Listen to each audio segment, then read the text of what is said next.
নমস্কার বন্ধুরা, পিঙ্গুস কিচেনে আপনাদের সকলকে স্বাগত জানাই।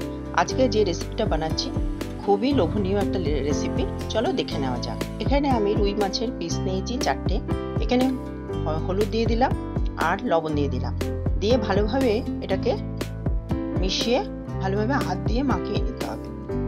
এটা 5-10 মিনিট রাখা যাবে। আমি এখানে 5 মিনিট রেখেছি। কড়াইয়ে সর্ষের তেল দিয়ে দিচ্ছি। সর্ষের তেলেও করতে পারবে, এখানে যে কোনো অয়েলেও করতে পারবে, তবে সর্ষের তেলের টেস্টটা ভালো হয়। মাছের পিসগুলো আমি এর মধ্যে দিয়ে দিচ্ছি।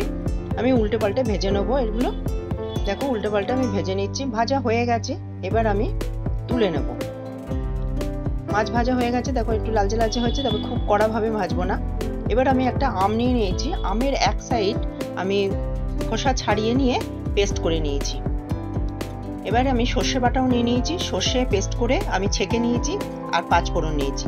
সেই কড়াইয়ে যে তেলটা ছিল তার মধ্যেই দিচ্ছি 5 ফোড়ন। 5 ফোড়ন একটু নাড়াচাড়া করে ফ্লেভার যেই আসবে সঙ্গে সঙ্গে আমি দেবো এবার আমের যে পেস্টটা তৈরি করে রেখেছি সেটা দেবো। আমের পেস্ট দিয়ে খুব ভালো করে এটাকে মিশিয়ে নিতে হবে আর এটা ভালোভাবে ফ্রাই করতে হবে। এর মধ্যে হলুদ দিয়ে দিলাম। হলুদের কাঁচা গন্ধ যতক্ষণ থাকবে ততক্ষণ ভালোভাবে ফ্রাই করে নিচ্ছি। আমি এবার দেবো লাল লঙ্কার গুঁড়ো। লাল লঙ্কার গুঁড়ো দিলে এটা কালারও সুন্দর হবে, ঝাল তো হবে। এবার আমি সুন্দরভাবে এটাকে মিশিয়ে নিচ্ছি। খুব ভালোভাবে মিশিয়ে আবারও কিছুক্ষণ কষিয়ে নিচ্ছি। এটা থেকে তেল ছেড়ে যাবে, তখনই বুঝতে হবে এটা কষে গেছে। এর মধ্যে আমি দিচ্ছি একটু সামান্য গুড়। গুড়টা দিয়েছি যেহেতু এটা কাঁচা টক আম, ব্যালেন্স করার জন্য গুড় দিলাম। এবার এটাকে নাড়িয়ে ভালোভাবে আমি এটা দেখো তেল উঠে গেছে। এবার আমি দেব সর্ষে বাটা।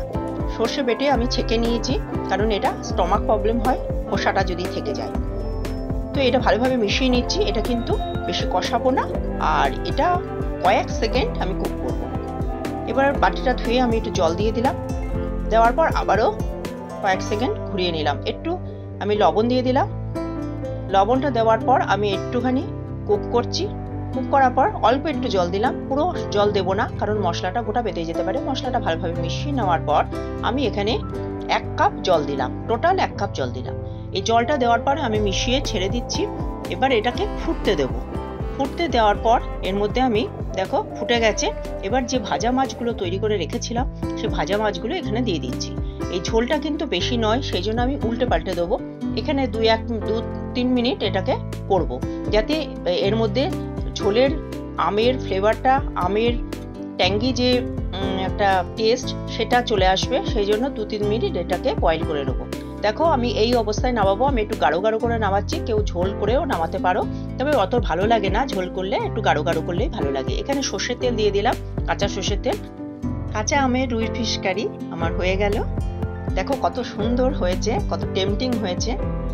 এই রেসিপিটা তোমাদের যদি ভালো লেগে থাকে তাহলে অবশ্যই লাইক করো, শেয়ার করো, আর আমার চ্যানেলকে সাবস্ক্রাইব করতে একদমই ভুলো না। আজকে এই অবধি, অন্য কোনো রেসিপি নিয়ে অন্য দিন হাজির হয়ে যাবো। ধন্যবাদ।